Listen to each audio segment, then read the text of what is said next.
Greetings and bienvenue, Midnight Crew. Thank you for returning to this broadcast.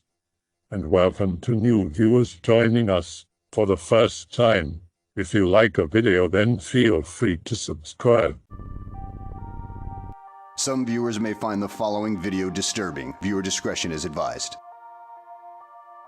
There was a strange phenomenon in the small city of Butte, Montana.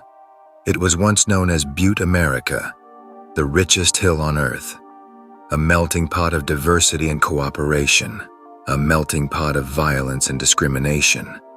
Times were better then, even with the dangerous mines that took many lives. One incident in particular is known by all residents of the town. Butte has been a wartime target during both major wars. The Japanese planned to bomb San Francisco and parts of Montana at one time due to their high wartime production. Traditional LED bullets were too expensive to put out, so they started to be filled with Butte copper to make a superior and cheaper alloy. In World War I, the copper mines were at an all-time high, but it did not come without immense consequence and loss of life, as was the way of mining in the early start of the last century. June 8, 1917, Granite Mountain Mine had an electric cable lowered into it as part of a fire safety system. On this specific date, the cable was dropped and suffered damage at approximately 2,500 feet below the surface. A foreman named Anderson Milosevic, a second-generation Serbian, went to investigate. Anderson had a wicked history for repeated battery of his wife, Ellen. Everyone knew about it, but the man was far too respected of a miner and man of his word for anyone to call him out on it. His wife told people that she was simply a gymnast in training, to explain her bruises and lacerations. Next, she was an amateur female boxer overseas, to explain her broken orbital bones and long stints in a hospital. She went so far as to even spar in local gyms with men in her weight class to further convince people. But they all knew Milosevic was a sick fuck with a strong right jab and a malicious, sexually deviant drive for humiliation. On this day, it appeared his wife's prayers at the local Serbian Orthodox church were to come true. He approached the damage wire with a carbide lamp, which caught fire to the oil-soaked cloth insulation of the cable. The fire climbed the cable and turned the shaft into a chimney, igniting the timbers inside the mine entrance. It would be the worst accident in hard rock mining history in the U.S., 168 casualties, mostly from asphyxia. The death was slow and miserable, suffocating, dented helmets praying to God outside only to hear no answer, because they were far too close to hell than they were heaven. Some did not die immediately, lasting for up to 2 or 3 days at most. They waited for rescue. Many notes were written. Many songs written by aspiring poets and lyricists, hoping their story would be heard. The dead still remain down there to this day. Some say that their souls have given life to the many trees in the area. Local Native Americans like to believe that the wandering spirits of those trapped underground are either giving guidance to the new miners of the surface or utterly resent the surface dwellers. Some survived the incident after a long 55-hour wait, knowing full well that the less fortunate were slowly being suffocated. But it was not as bad as those unfortunate enough to not escape the flames that burned brightly like the rage of the sun they would never see again. Those who survived had barricaded themselves within bulkheads. Some believed that while their physical selves left that day, like their fallen brothers, their souls remained trapped 2,500 feet under just like the rest. A strike ensued. Families mourned and a memorial was built for everyone except Milosevic. The man who commissioned the memorial did not want Milo's name engraved on it. He said that if there was ever a man more deserving of such a painful death, it would be him. That is the kind of hatred that is immortal, forever living in a scab that refuses to scar. Ellen supposedly quit her international boxing career to settle down again and marry another man, a Croatian. Ironically enough, their marriage was happy, although they say that Ellen had bad luck with men, no matter where or with who she went with. She'd still come to work, beaten. Sometimes the distinct smell of burnt flesh would follow her. Perhaps her new husband had a fetish for exposed wires and playing with electricity, or perhaps she happened to burn her thigh on the oven somehow. Who knew? But she stopped trying to hide it, and people began hiding their curiosity. After all, it was none of their business. But years later, Ellen's great-granddaughter would suffer similar wounds. It started when she was very young, bits of hair being burnt or charred. She would often shock people with static, no matter the circumstance. When she bled for the first time, she woke up and saw a miner in her bedroom, holding a lamp and their eyes glowing with the fiery glow that once engulfed the shaft of the mine he perished in. As she screamed for her mother, the apparition disappeared within a blink of the eye. It was all myth, all legend. Ellen didn't really have a great-granddaughter. It was all stupid shit the local kids came up with after a class of local history in high school. It was all people playing off the history of a place with a lot of bloodshed, many losses of life. Today, Butte is a shadow of its former self. The city that once had the third largest Chinatown now has cheap imitation sushi and a Four Seasons. Any Asian person seen walking around is given a catcall, and that is it. When the Chinese left, when the Lebanese left, and all of the Slavs except for the strong remaining Serbians, Butte became almost exclusively populated by Irish Catholics who made St. Paddy's Day into a holiday greater than Christmas and New Year's. Even Steve-O of Jackass fame came one year. The city is still well known for the birthplace of Evel Knievel, who, according to my own grandmother, was a shithead who ran around with nastiness and awful nawful. Things are tame, or at least they were. Some friends and we decided to go out on a hike. Simple as that, we were going out to a place called Acid Lake, a small icon of the mining town history. We were just posing for some senior pictures, though it would be an appropriate place for such. It was a common remote area for local fires, excuses to get shit-faced and drive fast on empty roads. People came up there for affairs all the time, and the occasional plastic Iron Man mask with a mustache sticker placed on it could be found near one of the makeshift parking lots. After a while, we got bored, and there was something really rank nearby that just made everyone want to gag. We assumed someone hit an animal or shot one to be an asshole. Abandoned somewhere nearby, it had begun to rot and decay. We decided we had enough of it and started to walk up a dirt road to our vehicle. The smell got worse and worse, before eventually we passed it. The lot of us joked that someone went fishing in the acid lake, caught a mutant and left its guts somewhere in a plastic bag. But I know what you are thinking. What about Milosevic? Well, not much was known besides the folklore and his infamous temper. His affinity for abuse overshadowed his love of hiking these roads. Some believed that his soul came back to find the only place where he could be at peace from the mines and his nagging wife. The last generation told us not to pick up hitchhikers dressed like miners in North Butte. Were they just fucking with us, or was there more to it? Ellen and Milo met while hiking this very road so many years ago. Milo always was a leg man. Even while married, he supposedly admired the legs of the tough local women. Even got herself some elevated boots to strengthen her calf muscles. She could have been a leg model with how clean, soft, and curvy they looked, with the right amount of fat and muscle. The things a woman was willing to do back then to impress her husband. It did not stop the frequent slap to the face. One couple said that they went on a double date before the mining accident. Everyone was drunk, but Milo was having everyone laughing, having a good time. He joked that his brother was a hunter, and that when he was dead, he'd want his perfectly toned ass to be mounted on the wall. When Ellen asked what of hers he would have up on the wall, Milo said, "I'd have your legs cut off wearing your favorite hiking boots, still covered in the dirt of your favorite trail." This was his idea of romantic and funny, although the way he said it came off incredibly sexual and almost malicious. For the first time in years, Ellen went to the Orthodox church the next morning to pray as her husband went to the mine. It was June 26th. The speculator mine accident happened on June 8th. But one June 26th, they found something that would rock the city of Butte to its core. Severed legs, in a black plastic bag, wearing hiking boots and socks. How fucking terrifying. That smell, it all made sense. We walked right past them, and a day later 2 hikers found them. At first we thought it was a coincidence.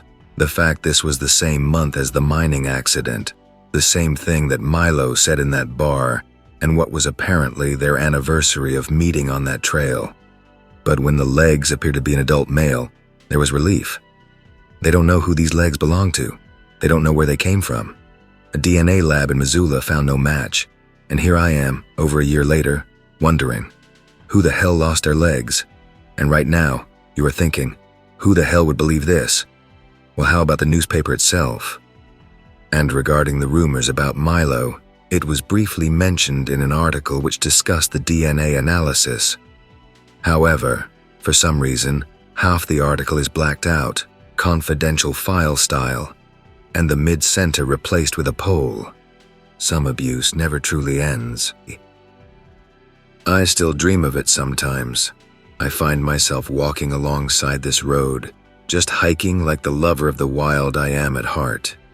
A nice warm day ahead of me, acid lake not too far, and everything seems to be in harmony with itself. Then I hear the sound of flames behind me, rushing like water being flushed through a narrow canal. I am knocked back, and soon I find myself, somehow, underground in the mines. I am on my elbows and I'm crawling backward like a crab, a now ill-lit lamp in my hands as I see a wire engulfed in flame, intense heat hitting my face. I know once it reaches more oxygen, the closer it goes for the top, the more fire that will eventually engulf the shaft and the mine itself. My heart pounds viciously in my chest, and I find it hard to swallow, let alone breathe. I literally felt the oxygen around me being sucked into the fiery beast I have unwittingly ignited. I turn from my backward prone crawl and get to my feet, stumbling hard. The fire behind me illuminates the edges of the rocks as I run on top of them. I have to tell people, I have to warn them, but I feel the sticky sweat cling to my clothing as the temperature rises to absurd heights. I feel nothing but fear, regret. In this dream, I am Milo, and as someone who has once lived as the alpha male for the first time in years, I feel shame and fear. An overwhelming sense of shame and fear that is just as suffocating as the oxygen-taking fiery maw that has opened toward me to devour. I run and run. My heart feels like it is pumping battery acid through a rusty machine. Suddenly, I am hiking again on the road. I stop. Beads of sweat drop in front of me as I am still in my mining clothes. Something compels me to look to my right. In the gully, I see a plastic bag. Smoldering charred remains a deeper black than their plastic containment. A legless corpse crawls out of it and extends its hands to me. The fingers crumble and turn to ash. Bloody pink gums puzzled among the deep black, still strangely perfect and white teeth shining against the moving black background. The scalp peeling like the paint off an old car. The sockets deep graves filled with ash. Small cherries of the blaze that engulfed it still present and glistening. As Milo, I suffocate at the sight and fall to my knees in defeat. Looking up to the approaching flames, I see I'm in the mine again. In shock, I inhale and my lungs immediately fill with flame before the rest is soon burned. Blisters pop in my throat and my eyes boil. The contents of my stomach stir and my vocal cords are far beyond repair to make a sound. There was no peace in death, only pure utter misery, like what Milo placed upon his wife every single day. I wake up and sometimes I swear, at the edge of my bed I see glowing eyes slowly disappear into the darkness of my closet. Intense, piercing, like the fires of hell itself. Like small cherries of a blaze, sitting in the ash-filled sockets of a charred skull. I haven't gone on a hike since. My mother's apartment was and might still be haunted. But the longer we lived there, the less activity we witnessed. In the beginning, I did not think much of it. It was a pre-World War I building, and in the beginning we did not see or hear anything strange. I also had a pet rabbit and a pet guinea pig at the time. This is important for you to know because they were the first warning signs. After a month of living there, shit started to happen. My pet guinea pig died. She was well cared for, was only a year old, and had just come back from her first vet checkup and was perfectly healthy. That night I started to hear taping on the wall above my head. I knew that no one could possibly be on the other side as my apartment was on the 6th floor, and the only thing on the other side of that wall was outside. I tried to ignore it at first, and I thought, maybe it is just a mouse in the wall, and was about to go back to sleep when my rabbit went berserk. She started running around in her cage and thumping loudly. She had never done this before. Normally, I would let her stay out all day to hop around and play, and by night she would go in her cage and get ready for bed. We sort of had a nighttime ritual where she would get some pre-bedtime treats. The only other time she had thumped was right before a storm had come in. Anyway, this continued for several nights, and I was laying awake when I noticed something about the tapping. It was always in the same spot, always started as soon as I laid down in bed, and would always be in multiples of 3. Like tap, tap, tap, then a moment of silence, tap, tap, tap. I don't know what made me think to do this, but I reached above my head and decided to tap on the wall 3 times in the same way that I had heard. To my surprise, the tapping replied, but doubled to 6 taps in a row. For some reason, I was not really scared yet. So I replied with 6 taps on the wall, then whatever was on the wall replied with 9 taps. This is when my pet rabbit started to get upset again. So I tried one more time. I did 9 taps on the wall, and suddenly everything went silent. Then loudly the wall was knocked on 12 times in a row, as if someone was punching it, and my bed was dragged at least a foot away from the wall. I freaked, jumped up to go grab my pet rabbit before I ran out of the room, but then the blanket wrapped itself around my leg, and I fell off the bed face first. I grabbed the cage and dashed into the living room, and as soon as I was out of the room, the door slammed shut behind me. I slept in the living room for a few weeks after that. A lot more stuff continued to happen to me there, if anyone wants to hear it. Okay, so after a few weeks of sleeping in the living room, I moved back into my bedroom. I was scared shitless the first few nights, but my mother had been yelling at me for sleeping in the living room, so I kind of had to put up with it. The tapping started again the first night that I moved back in, but this time I tried to ignore it because I was scared of what would happen if I ever replied again. And around that time, things in my room started to move around. Like things would go missing and I would find them stuffed into my pillowcase, or if I would sleep too late, things would come crashing down off of the shelves. And I started to have problems with sleep paralysis that I have never had before I moved into this apartment. This was the early 90s, and I was in middle school at the time, so I did not know that it was sleep paralysis, and I could not just look it up online as most people did not have the internet yet. So I was terrified that I was going insane and kept this to myself. For a long time, I was the only person experiencing anything at all. In this apartment, my big brother's bedroom was by the front door, and across from his room, my mother hung up this huge mirror so if you looked out of his door, you could see a reflection of the entryway, the living room, and kitchen in it. I was chilling in my room reading when I heard him yell for me. It was only me and him alone in the house that night, so I ran over to his room right away. He told me that he was playing some video game when he heard someone by the front door call his name, so he looked up and saw a reflection of a man standing in the mirror.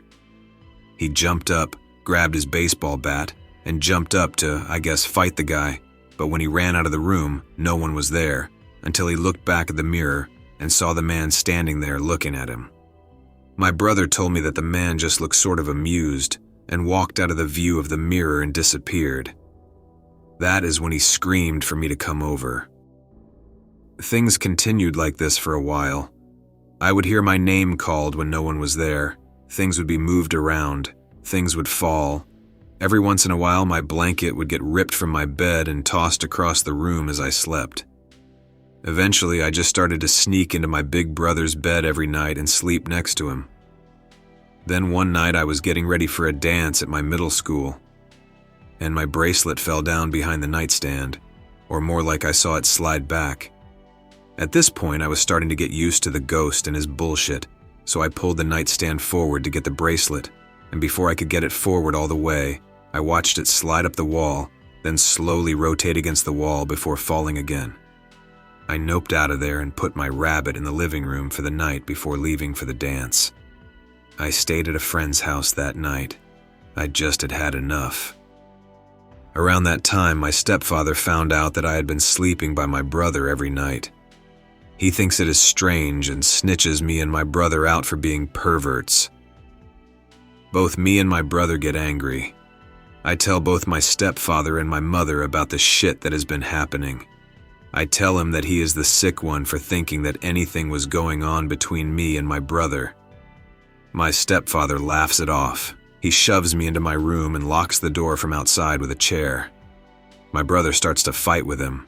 I can hear them all fighting from inside the room. I look around the room, and my rabbit again freaks out and starts to thump her foot on the floor before running and hiding under a large antique dresser I had. The air starts to feel heavy, and I get this creeping sensation that I am being watched. I started to cry.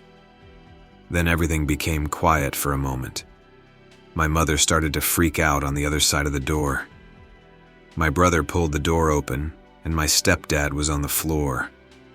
My mother called an ambulance, and apparently he had a heart attack, but that could have been a coincidence as he was fighting with my brother at the time and was old and a smoker. But when he came back from the hospital, he started to have nightmares every night and started to see things. He said that he would see shadows looking at him from the corner of his eye, and one time he was in the bathroom and I was watching TV in the living room when the door slammed shut on him, and the light inside the bathroom blew out, leaving him in total darkness. All of the windows were closed at the time, so I know that it was not the wind, and the light blowing out the moment the light blew out was too much of a coincidence. After all of this, things started to calm down for me. The tapping stopped, but I would still get sleep paralysis at least once to twice a week, and if I would sleep too late, things would still fall over, and I would hear the tapping again. But eventually, the things that happened in that apartment did not make me feel as scared as they did when I first moved in. It took about 5 years for anything creepy to happen again. Well, years later, my stepfather left and things got really quiet. I got kinda used to the ghost, and every time something spooky would happen, I would sort of brush it off, and I sort of named him George for some reason, but I'm still not sure why I named him this. It just sort of popped into my head one day. So if something went missing and showed up in a strange place, I would say, "George, stop hiding things." Or if the tapping on the wall would keep me up at night, I would just say something out loud like, "George, be quiet, I'm sleeping," and then the activity would stop for a while. So that was why when I woke up in the middle of the night and felt this heavy, oppressive feeling that frightened me, I knew something was wrong. At first I thought it might have been the sleep paralysis again, but I found that I could move my body without any trouble at all. So I rolled over and looked around when I saw something that looked like a small child sitting in the corner with nothing but a baseball cap on his head. I was unsure of how to react. It felt like I was frozen. But I was used to George and thought that maybe I should say something. So I decided to ask it something. I sat up all the way and noticed that it moved, so I asked, "Who are you? Are you okay? Are you hurt?" I am not sure why I asked that. I just got this feeling that something was wrong with it. But it turned its face, and there was nothing there. Just a blank face, no eyes, no nose, no mouth. I opened my mouth to scream, but nothing could come out. Then the skin around where the thing's mouth should have been ripped open, and I felt my eyes start to roll back into my head, and everything went black. I got up again, and it was still nighttime, so I brushed it off as a dream and went back to bed. But a year later, I had a leak in my roof and had to replace the drop-in ceiling in my bedroom. And inside the ceiling, on top of one of the ceiling tiles that had a baseball cap in there, it was a plain blue one with a white back. I threw that shit in the garbage and never saw that thing. But George would still make noise once in a while. And that is sort of the end of any stories from that apartment. I think either the ghost that was there moved on, or got used to my family, and nothing has happened there in years now. I moved out, but I still stay over every once in a while, and I have not witnessed any activity in a long time. A friend of mine started going out with a Japanese transfer student sometime in our sophomore year.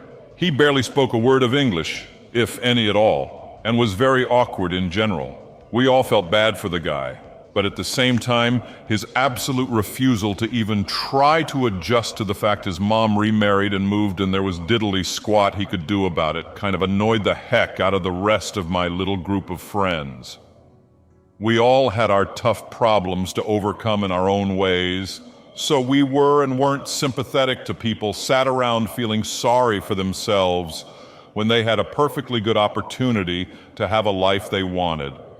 He always talked about how he was in gangs in Japan and attempted to give us this badass, don't give a fuck attitude, while also complaining about how much it sucked here and he wanted to go home. He liked it a lot at my house.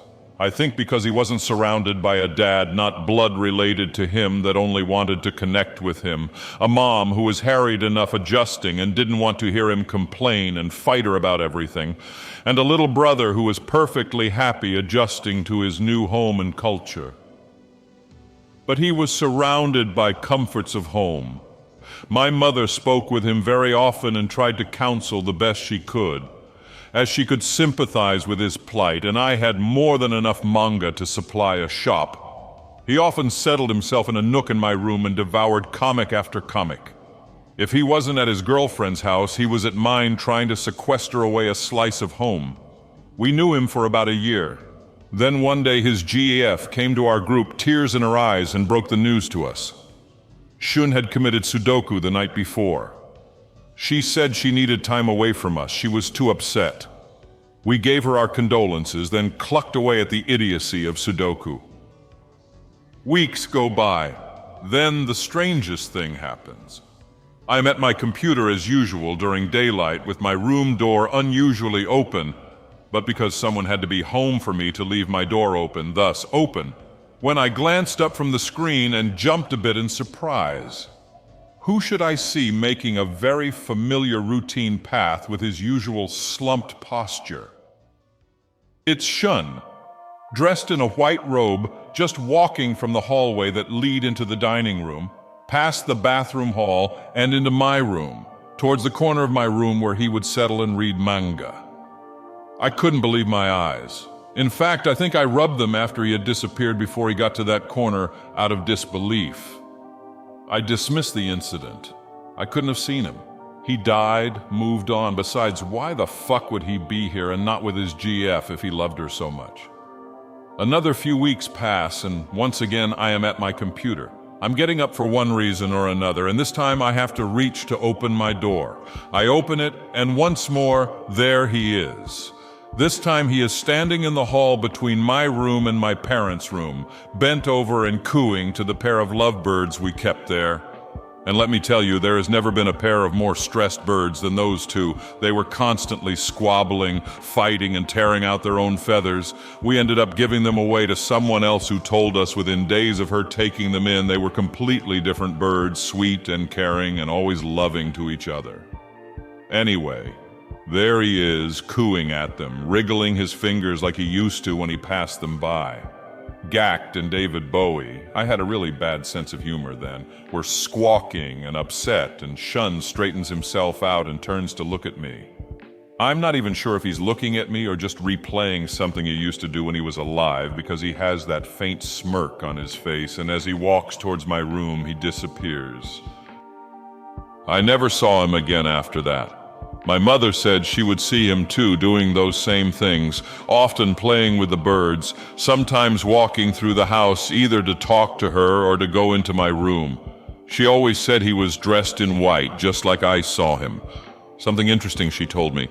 She used to always say if a spirit was dressed in white, they have accepted their death and are ready to move on, or perhaps already moved on, but their soul yearns for some past comfort and comes back to check in on that. If they are dressed in black, gray, or dark colors, they haven't moved on and are stuck in bad emotions, which usually makes them dangerous. She said they still feel like they are alive or are unjustly dead and still wish to be alive, which makes them into more malicious spirits. I hope that you enjoyed tonight's broadcast. If you enjoyed tonight's story, then please subscribe to the channel as more Greentext will appear daily. A new broadcast will appear when the clock strikes midnight Central Time.